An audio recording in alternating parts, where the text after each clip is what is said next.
અરવલ્લીમાં દુષ્કર્મના કેસમાં પોક્સો કોર્ટનો ચુકાદો સગીરા સાથે દુષ્કર્મ મામલે આરોપીને 20 વર્ષ સખત કેદ અહીંયા મળી છે। સ્પેશિયલ પોક્સો કોર્ટે મહત્વનો ચુકાદો આપ્યો છે। સરકારી વકીલે કોર્ટમાં વિવિધ પુરાવાઓ રજૂ કર્યા હતા। આરોપીને જજે 30,000 રૂપિયાનો દંડ પણ ફટકાર્યો છે। સ્પેશિયલ પોક્સો કોર્ટે આ મહત્વનો ચુકાદો આપ્યો છે। 30,000 રૂપિયાનો દંડ પણ ફટકારવામાં આવ્યો છે અને 20 વર્ષની સખત કેદ કરવામાં આવી છે।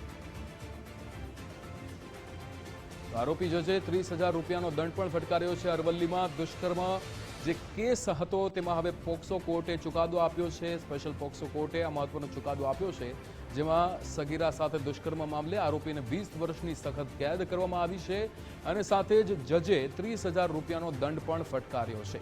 સરકારી વકીલે કોર્ટમાં વિવિધ પુરાવાઓ રજૂ કર્યા હતા અને પુરાવાના આધારે અહીંયા કોર્ટ દ્વારા આ ચુકાદો આપવામાં આવ્યો છે। સ્પેશિયલ પોક્સો કોર્ટે મહત્વનો ચુકાદો આપ્યો છે।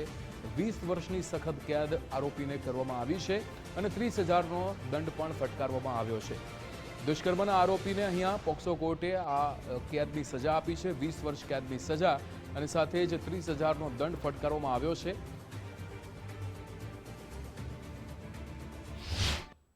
બગાડી ગયેલો સગીરાની ઉંમર 14 વર્ષ અને 8 માસની હતી।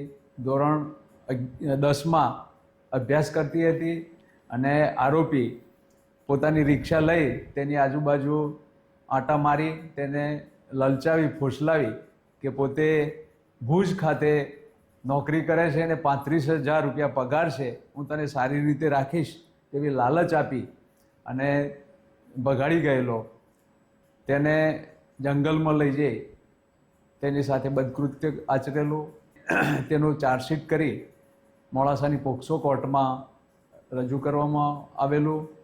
આજરોજ આવતા આરોપીને 20 વર્ષની સખત કેદની સજા અને જુદી જુદી કલમો નીચે એની સજા અને 30,000 રૂપિયા દંડની સજા ફટકારવામાં આવેલી છે।